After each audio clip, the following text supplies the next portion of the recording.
Doing it with notes, and I don't care what you think. Yeah, I really was going to go first because they usually put up the guy who's the least funny first. Me this time. But I was justified in letting Bill go. It's fine. I'm actually taking bigger issue with tonight because we're missing somebody who's usually here.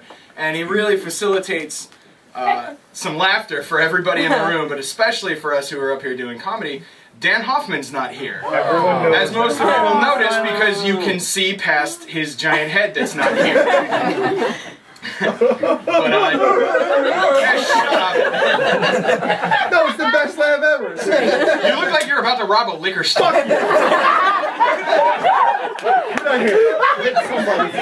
And give me back my fucking hubcaps. I'm gonna steal his car. It's parked close to Trenton. Oh, give it up for Sean, by the way, because I love the idea of using a history lesson as a way to run an extended metaphor dick joke. For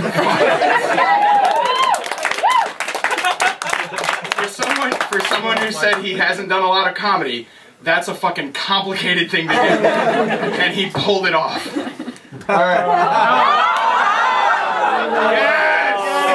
See? It works. Everybody loves dick jokes. Okay, yeah, shut up. Except the lesbians. There's usually enough of them here. And don't worry, I have a black joke in my set, but there's none of them here, so you don't have to look around first.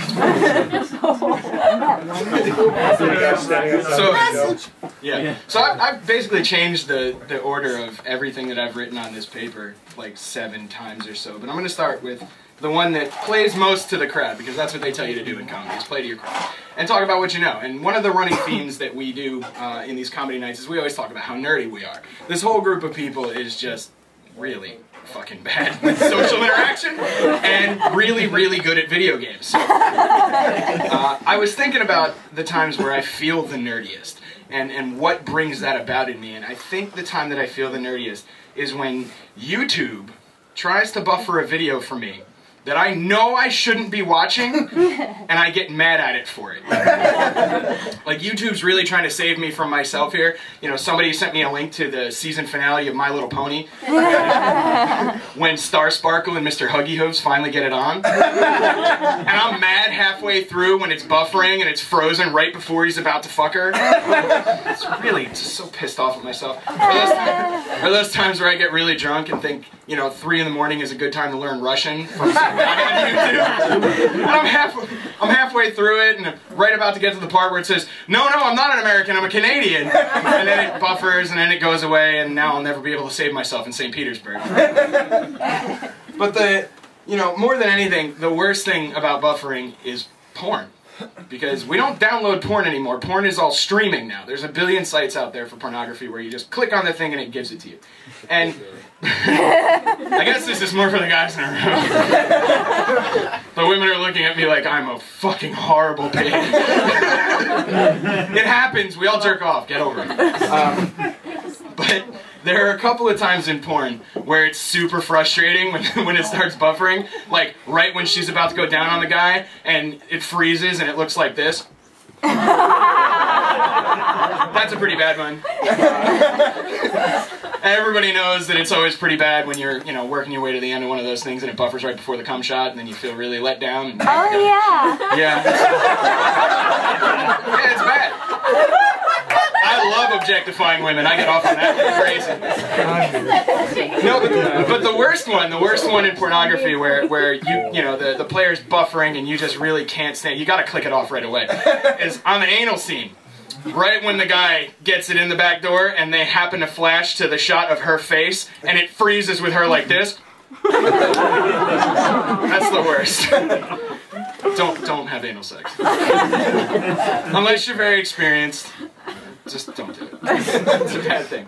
And porn is one of those topics that a lot of people have strong opinions on. And a lot of women do have problems with porn because they feel like it objectifies women. And I think in a lot of cases it does. Most of the porn that's produced in this country, at least, because I'm an expert on porn and I know all about international porn. If you have questions, catch me later. But most of the porn that we develop is really male-dominated. And more often than not, the man is dominating the woman in the porn. He basically does whatever he wants. He's flipping her over, putting her through the whole thing. But I want to see the kind of porn where the girl does that to the guy, where they just throw some 225-pound, 5'11" like lacrosse player at some unsuspecting porn dude, and she's angry.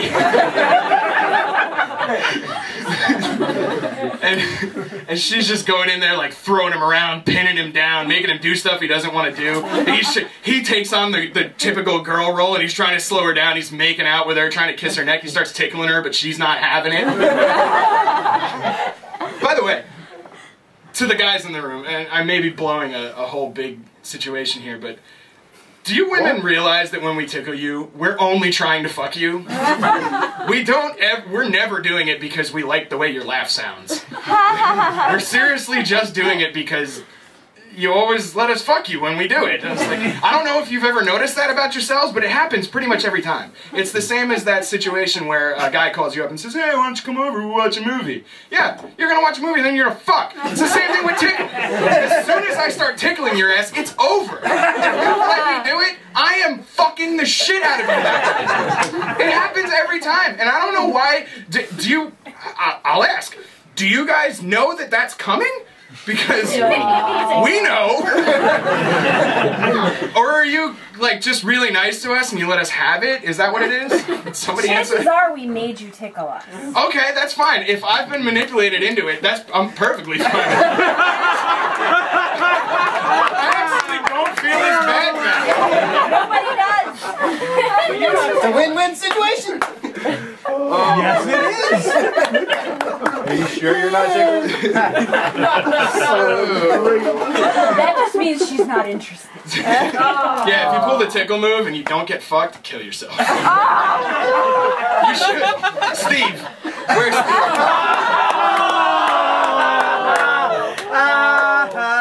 It's just a warning. I'm not saying he's done it. Just might.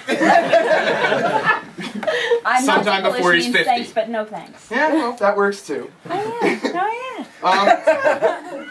So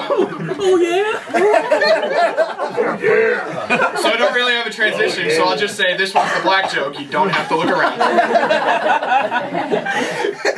So Lincoln came out this week, and it's Daniel Day-Lewis, and he really looks like Lincoln. They put a lot of money into this movie. They got Sally Field, so you know it's super serious. They got an Oscar.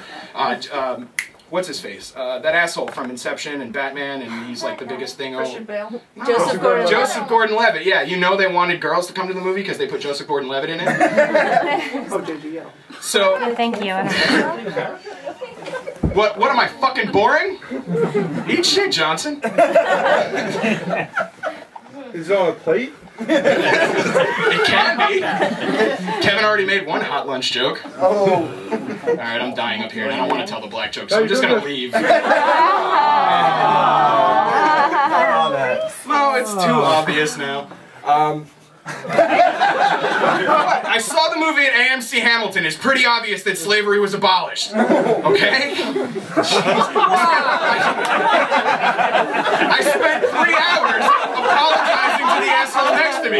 He's just sitting next to me giving me the evil eye, and every time they whip somebody, I'm looking over going, I'm so sorry. I didn't do that. But so yeah, that's the black joke, and I'm done. Have a good night.